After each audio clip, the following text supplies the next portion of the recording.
Hello everyone, स्वागत है आपका एजुकेशनल मॉन्क यूट्यूब चैनल में। आज का हमारा टॉपिक है Uttarakhand UK PSC PYQ lecture series का लेक्चर नंबर 14। अभी तक हम 13 लेक्चर कर चुके हैं और हर लेक्चर में हम 10 क्वेश्चन प्लस उसके साथ साथ उसके ऑप्शंस को डिस्कस करते हैं और साथ ही साथ जितने भी प्रोबेबल क्वेश्चन बन सकते हैं उनको हम डिस्कस करते हैं। यह आपके आगामी एग्जाम के लिए काफ़ी ज़्यादा इंपॉर्टेंट होने वाला है। आगामी एग्जाम जैसे upper PCS, lower PCS, RO, यारो, जितने भी सारे यूके पीएससी के जो एग्जाम होते हैं उनके लिए काफ़ी ज़्यादा इंपॉर्टेंट होने वाला है। इसमें हम उत्तराखंड राज्य संबंधी तथ्यों को डिस्कस करते हैं। तो लेक्चर की शुरुआत करते हैं। आज का हमारा पहला क्वेश्चन है, कुमाऊं वाटर रूल्स यानी कि कुमाऊं जल नियम का सूत्रपात कब हुआ, यानी कि कुमाऊं वाटर रूल्स कब इंट्रोड्यूस किए गए थे। तो कुमाऊं वाटर रूल्स जो है ब्रिटिश जो नियम कानून थे जिसके तहत ब्रिटिश प्रशासन चल रहा था उसी का एक पार्ट है। तो कुमाऊं वाटर रूल्स जो आए थे ये आए थे आपके 1917 में। 1917 यानी कि ऑप्शन नंबर बी आपका राइट आंसर हो जाएगा। कुमाऊं वाटर रूल्स आए थे 1917 में। अब इसी तरीके से इसमें रिवीजन किया गया था 1930 में। जो ये वाटर रूल आए थे फिर उसके बाद इसमें दोबारा से जो भी इसमें कमियां रह गई थी उसको देखने के लिए एक तरीके से दोबारा से जो जल नियम है 1930 में भी लाए गए थे। अच्छा, इससे एक इम्पोर्टेंट चीज़ इसी से रिलेटेड एक और नियम है जो 1921 में आया था। 1921 में क्या हुआ था, एक कमेटी बनी थी, Kumaon grievance committee. Kumaon grievance committee बनी थी। ये किससे संबंधित है, वन नियमों से संबंधित है। जल नियम तो देखिए 1970 का कुमाऊं वाटर रूल आ गया और 1930 में क्या आ गया, उसी को रिवाइज कर दिया गया। फिर एक कुमाऊं ग्रीवेंस कमेटी बनी थी, किसके लिए, वनों में जो नियम कानून बनाने थे, बेसिकली वनों में किसको चारे के लिए उपयोग में देनी है और आसपास के लोगों को किस तरीके से रेगुलेट करना है, उसके लिए कुमाऊं ग्रीवेंस कमेटी बनाई गई थी। इससे क्वेश्चन ये बनता है कि कुमाऊं ग्रीवेंस कमेटी कब बनी थी, पहला क्वेश्चन तो ये। दूसरा, इसके अध्यक्ष कौन थे। कुमाऊं ग्रीवेंस कमेटी के अध्यक्ष कौन थे, पर्सी विल्डम, पी विल्डम। एग्जाम में आया भी हुआ क्वेश्चन। अच्छा, कुमाऊं ग्रीवेंस कमेटी जो वन नियम है, बेसिकली क्या हुआ था, अंग्रेजों ने कठोर वन नियम बनाए थे जिसके तहत क्या हो रहे थे, वन आंदोलन चल रहे थे और वन आंदोलनों में विभिन्न लोग क्या कर रहे थे, जंगलों में आग लगा रहे थे। और 1921 में एक घटना और हुई थी, थकलोड़ी के वनों में आग लगाई थी। किसने लगाई थी, थकलोड़ी के वनों में, ये सोमेश्वर के आसपास का इलाका पड़ता है। यहाँ की एक महिला थी दुर्गा देवी, इन्होंने थकलोड़ी के वनों में आग लगाई थी जिसके कारण इन्हें एक माह की सजा दी गई थी। एक माह की सजा दी गई थी किसको, दुर्गा देवी को, थकलोड़ी के वनों में आग लगाने के लिए। ये भी कब हुआ था, 1921 में। तो इससे दो फैक्ट आपको याद रखने, कुमाऊं ग्रीवेंस कमेटी और थकलोड़ी के वनों में आग लगी थी कब, 1921 में। जो दुर्गा देवी ने आग लगाई थी उसके तहत सजा हुई थी इन्हें 1921 में। अगला क्वेश्चन देखते हैं, गोरखों ने चमड़े की वस्तुओं पर कर लगाया था। गोरखों ने अलग अलग तरीके के कर लगाए थे। तो जो चमड़े की वस्तुओं पर जो कर लगाया था उसे क्या बोला जाता था, Gorkha tax leather goods, Gorkha tax on leather goods is called as, क्या बोला जाता था। अब इसमें दे रखा है सलामी, मांगा, मिझाड़ी और कुसई। तो इसका राइट आंसर क्या हो जाएगा, मिझाड़ी। मिझाड़ी जो कर होता था ये होता था, ये किस पे लगाया जाता था गोरखों द्वारा, जो शिल्पकर्मी होते थे, शिल्पकर्मी और जो कामगार होते थे उन पे कर लगाया जाता था। जो चमड़े का काम करते थे और जो शिल्पकारी करते थे उन पे कर लगाया जाता था। और साथ ही साथ जो जागरिये होते थे उन पे भी एक कर लगाया जाता था, कौन सा, मिझाड़ी कर। और सलामी क्या है, सलामी किस तरीके का कर है, सलामी आपका एक तरीके का नजराना था जो गोरखे नजराने के रूप में लेते थे। मांगा कर, अच्छा मांगा कर क्या था, मांगा कर से याद रखना, मांगा से युद्ध, युद्ध के समय जो नौजवान होते थे उनसे क्या लिया जाता था, कर लिया जाता था, 1 रुपये प्रति नौजवान से कर लिया जाता था। और कुसई कर कौन सा था, कुसई कर ब्राह्मणों पर लगने वाला कर कौन सा था, कुसई कर। गोरखों ने ब्राह्मणों पर जो कर लगाया वो कौन सा था, कुसई कर। तो ये हुए गोरखों के कर। अगला क्वेश्चन देखते हैं, ट्रेल के द्वारा 1833 ईस्वी में कहाँ देसी चिकित्सकों की नियुक्ति की गई। नेटिव फिजिशियंस की जो नियुक्ति की गई थी किसके द्वारा, ट्रेल के द्वारा 1833 में। ये कहाँ की गई, तो ट्रेल, सबसे पहले तो ट्रेल के बारे में समझते हैं कि ट्रेल का जो टाइम पीरियड था, ट्रेल के टाइम पे काफ़ी इंपॉर्टेंट काम हुए थे। ट्रेल कौन था, पहली बात तो ये था सेकंड कमिश्नर। ट्रेल कौन सा था, सेकंड नंबर का कमिश्नर था। और पहले नंबर का कौन सा था, गार्डनर। पहला कौन सा था, गार्डनर था। और ट्रेल था सेकंड नंबर का। और ट्रेल का टाइम पीरियड भी पता होना चाहिए आपको, 1817 से लेके 1800 1935 तक ट्रेल का टाइम पीरियड रहा था। इस दौरान इसने क्या करे, अलग अलग काम करे। इसने क्या करा, 1819 में, ये सीक्वेंस वाइज याद रखना, पटवारी पद, जो पटवारी के पद हैं उनका सृजन करा था 1819 में। 1822 में क्या करा इसने, आबकारी विभाग बनाया था। आबकारी जो शराब से संबंधित होता है, आबकारी विभाग बनाया था। और साथ ही साथ एक और काम करा था 1822 में, एक खच्चर सेना भी बनाई थी इसने। 1822 में एक खच्चर सेना बनाई थी, जो क्या थी, कुली बेगार जो प्रथा थी उसके अल्टरनेटिव के रूप में बनाई थी। यानी कि कुली बेगार यानी कि लोगों से न करवा के खच्चरों द्वारा सामान ढोने का, इस तरीके की इसने व्यवस्था करी थी। फिर 1833 में इसने क्या करा था, फिजिशियंस अपॉइंट करे थे। और कहाँ अपॉइंट करे थे, अल्मोड़ा में अपॉइंट करे थे। देसी चिकित्सक कहाँ अपॉइंट करे थे, अल्मोड़ा में। तो ये हो गया ट्रेल के बारे में। अच्छा, इनका सीक्वेंस भी पता होना चाहिए, शुरू के जो 3-4 है उनको तो टिप पे रहनी चाहिए। पहला कौन सा था, गार्डन। गार्डन के बाद कौन आया, ट्रेल। ट्रेल के बाद आया आपका गोबान। गोबान के बाद कौन आया, लुसिंगटन। इस तरीके से आपको याद होनी चाहिए। अगला क्वेश्चन देखते हैं। अगला क्वेश्चन है, सेंध या सबद, ये जागर में परिलक्षित होता है। सेंध या सबद वर्ड जो जागर में परिलक्षित होता है, ये किससे संबंधित है। अब यहाँ ऑप्शन दे रखे, सबद। सबद से आपने, सबद जो है कबीर से संबंधित है, तो यानी कि कबीरपंथी हो गया। और जागर में कुछ वर्ड्स जो है हिंदू मुस्लिम एकता के बारे में बात करते हैं, और सैद्धांतिक पांडुलिपि से भी संबंधित है। तो इस क्वेश्चन का राइट आंसर क्या हो गया, जो सेंध शब्द है वो किससे संबंधित है, सभी से संबंधित है। कबीरपंथी हिंदू मुस्लिम एकता और सैद्धांतिक पांडुलिपि से। अगला क्वेश्चन देखते हैं, Garhwal ancient and modern, important book है। ये बुक किसने लिखी, गढ़वाल एंशिएंट एंड मॉडर्न, काफी टाइम एग्जाम में पूछी गई है ये। तो गढ़वाल एंशिएंट एंड मॉडर्न जो बुक है ये किसने लिखी थी, आपकी डॉक्टर पातीराम जी ने। और कब लिखी गई थी, ये भी कभी कभी टाइम पीरियड में आपको पता होना चाहिए, 1817-18 के समय पे लिखी गई थी। अच्छा, ऐसे ही कुछ इंपॉर्टेंट बुक और देख लेते हैं। अच्छा, ये इसमें पहला जो ऑप्शन है, हरिकृष्ण रतूड़ी, इनकी भी एक इंपॉर्टेंट बुक है। हरिकृष्ण रतूड़ी ने जो बुक लिखी थी, ये क्या लिखी थी, गढ़वाल का इतिहास। गढ़वाल का इतिहास किसने लिखी, हरिकृष्ण रतूड़ी ने।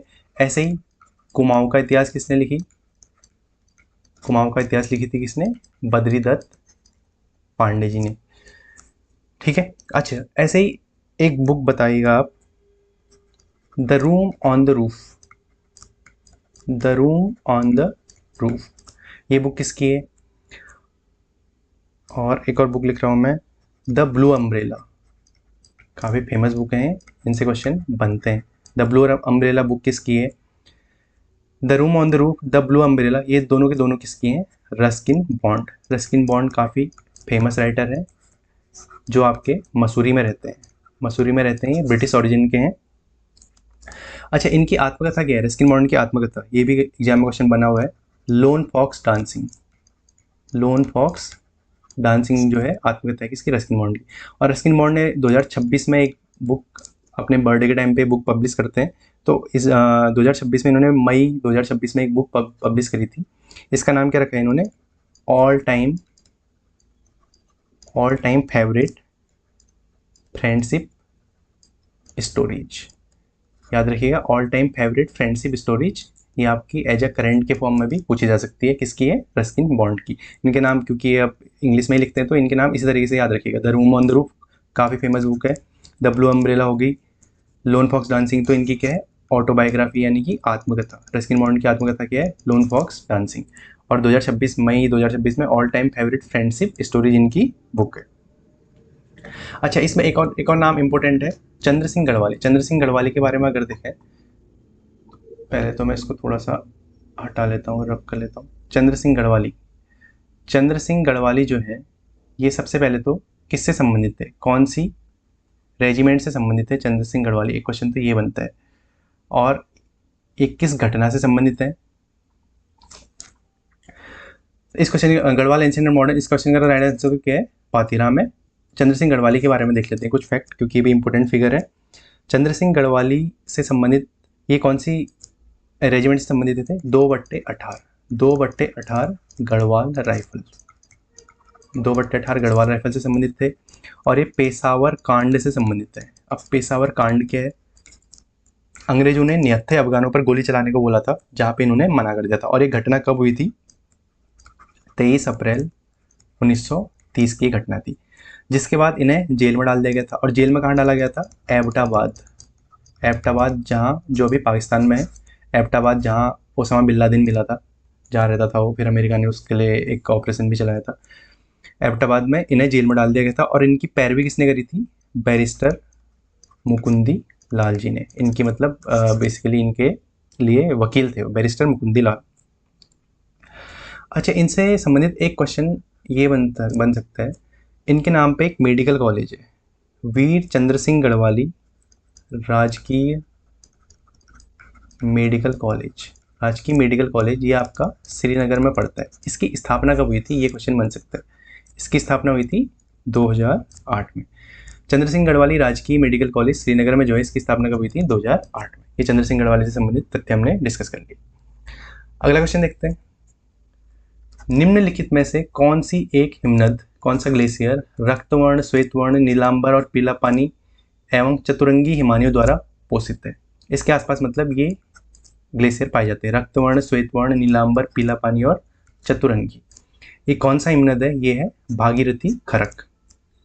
भागीरथी खरक जो है, भागीरथी के आसपास जो इलाकों में जो हिमनद है उनके नाम भी याद रखिएगा, रक्तवर्ण, श्वेतवर्ण, नीलांबर, पीला पानी और चतुरंगी। अच्छा, ग्लेशियर्स के बारे में थोड़ा सा डिस्कस कर लेते हैं। ये उत्तराखंड के प्रमुख ग्लेशियर्स इसमें मेंशन है, तो देखते हैं। सबसे पहले उत्तरकाशी में कौन कौन से हैं? बंदरपूछ हो गया आपका, डोकरियानी हो गया, यमुनोत्री हो गया, गंगोत्री हो गया। ये सब के सब कहाँ पड़ते हैं? आपके उत्तरकाशी में पड़ते हैं। फिर एक इंपॉर्टेंट ग्लेशियर है खतलिंग ग्लेशियर। खतलिंग ग्लेशियर जो है आपका, ये पड़ता है आपका टिहरी प्लस रुद्रप्रयाग, इन दोनों के बॉर्डर पे पड़ता है। चौराबाड़ी ग्लेशियर जो केदारनाथ के ऊपर है, यानी कि रुद्रप्रयाग में पड़ता है चौराबाड़ी ग्लेशियर। गंगोत्री आपका उत्तरकाशी में हो गया। सतोपंथ ग्लेशियर पड़ता है आपका चमोली में। ऐसे ही एक और ग्लेशियर है यहाँ, हिपराबमक ग्लेशियर भी कहाँ आपका? चमोली में पड़ता है। ऐसे ही पिंडारी ग्लेशियर पड़ता है आपका चमोली प्लस बागेश्वर, चमोली और बागेश्वर के बॉर्डर में पड़ता है पिंडारी ग्लेशियर। और उत्तराखंड का सबसे बड़ा ग्लेशियर कौन सा है? गंगोत्री। और कुमाऊं का सबसे बड़ा ग्लेशियर बोले तो मिलम है। एक्चुअल में पिंडारी मिलम से बड़ा है, लेकिन पिंडारी क्या है, कुछ हिस्सा इसका चमोली यानी कि गढ़वाल में आता है, कुछ हिस्सा बागेश्वर में आता है। तो इसलिए अगर कुमाऊं का पूर्ण रूप से सबसे बड़ा बोले तो मिलम कहाँ पड़ता है आपका? पिथौरागढ़ में पड़ता है। ऐसे ही बागेश्वर में और भी ग्लेशियर है, मैक्तोली ग्लेशियर है, कफनी ग्लेशियर है, सुंदरढूंगा ग्लेशियर है। ये सब कहाँ पड़ते हैं? आपके बागेश्वर के ग्लेशियर है। पिथौरागढ़ के ग्लेशियर देखें तो रालम हो गया, सोनापानी हो गया, नामिक हो गया, मिलम हो गया। ये सब कहाँ आपके? पिथौरागढ़ के ग्लेशियर है। अगला क्वेश्चन देखते हैं। अगला क्वेश्चन है, काफी अच्छा क्वेश्चन है, लघु हिमालय को दून से निम्न में से किसके द्वारा पृथक किया गया है? यानी कि little Himalayas are separated from Doon by which of the following. अब देखते हैं, थोड़ा सा समझ लेते हैं किस तरीके से हिमालय में फॉल्ट लाइंस बनी हुई हैं और उनका किस किस तरीके से डिवीजन है। तो अगर उत्तराखंड के कॉन्टेक्स्ट में देखें तो सबसे ऊपर क्या आता है आपका? ट्रांस हिमालय यानी कि हिमालय के बाहर का जो रीजन, यानी कि हिमालय के पार हो जाते हैं, एक तरीके से ट्रांस हो जाते हैं, इस तरीके से, बस इतना याद रखिएगा। उसके नीचे आता है ग्रेट हिमालय यानी कि महान हिमालय। फिर आता है नीचे लेसर हिमालय यानी कि लघु हिमालय। लेसर हिमालय के ही नीचे आती है आपकी शिवालिक रेंज। लेसर हिमालय के नीचे शिवालिक रेंज आती है, और शिवालिक के ही पैरेलली आपका क्या चलता है? दून वैली भी चलती है। यानी कि ये लघु हिमालय हो गया, बीच में जो वैली हो गई ये दून हो गया, और इसके बाद जो होते हैं ये शिवालिक हो गया। इस तरीके से चीज़ें चलती हैं। तो सबसे पहली चीज़ है तो ये बाउंड्री फॉल्ट या ये सेपरेशन लाइंस किस तरीके से बनती है। तो इसके लिए बस आपको एक छोटा सा कॉन्सेप्ट याद रखना है, जो क्या था, इंडियन प्लेट थी। ये क्या हुआ था? यूरेशियन प्लेट से टकराई थी, और इसके बीच में एक जगह थी जिसको क्या बोला जाता था? टैथिस सी बोला जाता था, टैथिस सागर। इसी से तो हिमालय बना है, टैथिस सागर। ये जब ये टकराए तो आपस में क्या हुआ? टैथिस सागर में ही आपका हिमालय का निर्माण हुआ है। ये सब चीज़ें ज्योग्राफी का पार्ट है। तो बेसिकली होता क्या है, जब ये दोनों प्लेटें टकराई आपस में तो इनके बीच में क्या हुआ? कुछ क्रैक्स डेवलप हो गए। इन्हीं को क्या बोलते हैं? फॉल्ट लाइंस बोलते हैं। अब ये फॉल्ट लाइंस किस तरीके से, इनको याद रखने का तरीका क्या है, तो इसको समझते हैं। तो अगर हम हिमालय के कॉन्टेक्स्ट में देखें तो सबसे ऊपर क्या आता है? ट्रांस हिमालय। फिर उससे नीचे क्या आता है? वृहद हिमालय। फिर उससे नीचे क्या आता है? लघु हिमालय, या जिसे मध्य हिमालय भी बोला जाता है। फिर उसके नीचे क्या आते हैं? आपकी शिवालिक, और उसके नीचे क्या आता है? आपका गंगा यमुना मैदान। तो फॉल्ट लाइन इन्हीं के थ्रू आपको याद रखनी है। तो सबसे नीचे से स्टार्ट करते हैं, गंगा यमुना मैदान से, यहाँ से शुरू होती हैं, गंगा यमुना मैदान और शिवालिक के बीच में HFF, Himalayan frontal fault, Himalayan frontal fault, इसको आप नोट कर सकते हैं। फिर शिवालिक और मध्य हिमालय के बीच में होती है आपकी क्या, शिवालिक और मध्य हिमालय के बीच में आती है आपकी main boundary fault, main boundary fault बोलते हैं। फिर लघु हिमालय और बृहद हिमालय के बीच में आती है main central thrust, main central thrust आता है लघु हिमालय और मध्य हिमालय के बीच में। फिर लघु हिमालय और बृहद हिमालय के बीच में आते हैं मेन सेंट्रल थ्रस्ट। फिर बृहद हिमालय और ट्रांस हिमालय के बीच में आती है आपका क्या, ITSZ, Indo Tsangpo suture zone. दोबारा से देखते हैं, गंगा और शिवालिक के बीच में आता है हिमालयन फ्रंटल फॉल्ट, शिवालिक और लघु और मध्य हिमालय के बीच में, लघु और मध्य एक ही है, शिवालिक और लघु और मध्य हिमालय जो है इनके बीच में आता है मेन बाउंड्री फॉल्ट, जिसको मुख्य सीमा थ्रस्ट या भ्रंश भी बोला जाता है। फिर उसके ऊपर आता है लघु हिमालय और बृहद हिमालय के बीच में मेन सेंट्रल थ्रस्ट, मुख्य केंद्रीय थ्रस्ट। फिर बृहद हिमालय और ट्रांस हिमालय के बीच में आता है इंडो सांगपो सच्चर जोन। बस आपको इसी तरीके से सीक्वेंस में याद रखना है, पहले HFF, फिर MB के बाद फिर ऊपर जाएंगे तो फिर MC आता है, फिर ITSZ।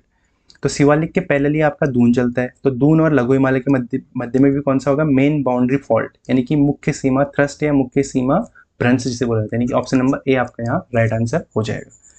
अगला क्वेश्चन देखते हैं, निम्न में से उत्तराखंड के किस राजवंश का वर्णन ह्वेनसांग द्वारा किया जाता है।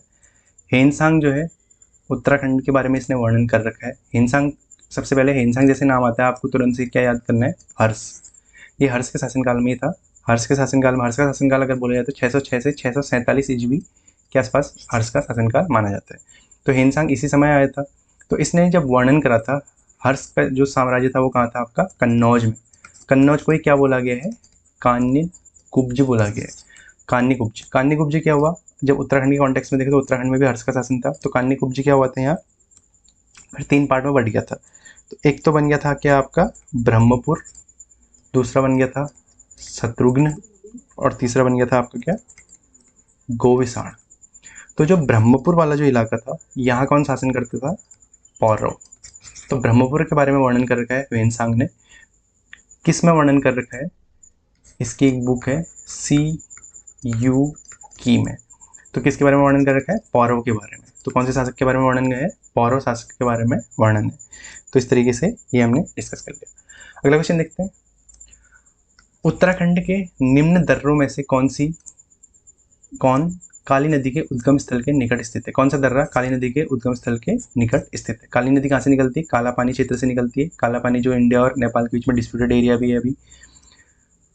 तो इसके दर्रे के पास से कौन सा दर्रा इसके पास में स्थित है, कौन सा दर्रा है, लिपुलेख दर्रा इसके पास में स्थित है। अब इसको थोड़ा सा मैप के थ्रू समझते हैं।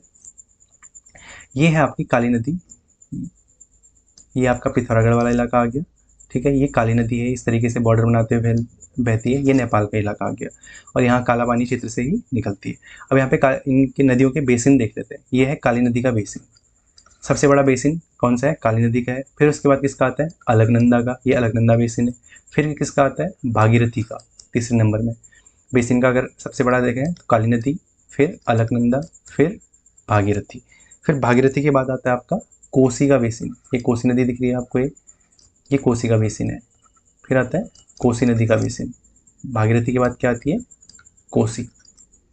फिर कोसी के बाद किसका बेसिन आता है, कोसी के बाद आपको दिख रही होगी ये रामगंगा, रामगंगा वाला इलाका है, दूधातोली से रामगंगा जो निकलती है। तो ये फिर किसके बाद आता है, रामगंगा का बेसिन। तो बेसिन कभी कभी सीक्वेंस में लगाना जाता है। फिर उसके बाद आता है आपका यमुना का बेसिन। रामगंगा के बाद किसका आता है, यमुना का बेसिन। तो सबसे बड़ा बेसिन किसका, काली नदी का, फिर अलकनंदा का, फिर भागीरथी का, फिर कोसी का, फिर रामगंगा का, फिर यमुना का। इसको मैप के थ्रू भी आप इस तरीके से समझ सकते हैं, तो आपको याद करने में आसानी होगी। कभी कभी सीक्वेंस लगाना आता है, अभी बस इनका सीक्वेंस याद रखो, फिर इनके नंबर्स किसका कितना नंबर्स है वो भी देखेंगे। तो इस तरीके से हमने देखे काली नदी के रिस्पेक्ट में और बेसिन्स को हमने समझा, उत्तराखंड की नदियों के बेसिन किस तरीके से हैं। अगला क्वेश्चन देखते हैं, निम्न में से किस वर्ष उत्तराखंड में चाय उत्पादन सर्वप्रथम प्रारंभ हुआ। उत्तराखंड में जो चाय उत्पादन, यानी कि in which of the following years did tea production start in Uttarakhand. ये जब एग्जाम में आया था थोड़ा सा डिस्प्यूटेड क्वेश्चन था, क्योंकि इसमें जो ऑप्शंस थे थोड़ा सा अलग थे, बट मैंने यहाँ पे इनको करेक्ट करके मेंशन कर रखा है फिलहाल। तो जो चाय उत्पादन में सर्वप्रथम उत्तराखंड में अगर देखा जाए तो सबसे पहले 1824 में, चाय उत्पादन नहीं बोलेंगे, चाय की शुरुआत बोल सकते हैं एक तरीके से। 1824 में क्या हुआ था, एक अंग्रेज था, क्या नाम था उसका, बिशप हेबर। बिशप हेबर ने क्या करा, चाय के कुछ पौधे लगाए थे, यहाँ से शुरुआत हुई थी। फिर उसके बाद क्या हुआ था, 1834 में क्या हुआ, बेंटिक जो भारत का गवर्नर जनरल था, बेंटिक ने क्या करा, चाय उत्पादन के लिए चीनी विशेषज्ञों की मदद लेने की कोशिश करी और साथ ही साथ चाय कमेटी की गठन करा, चाय कमेटी का गठन करा।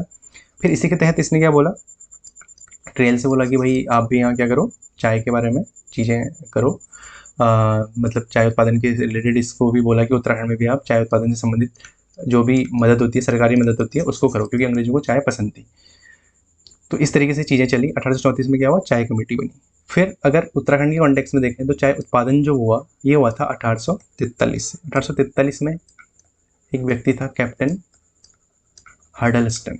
हडलस्टन ने क्या करा, पौड़ी में, पौड़ी और पौड़ी के गोडोलिया क्षेत्र में, पौड़ी और गोडोलिया क्षेत्र में क्या करा इसने, चाय बागान की स्थापना करी।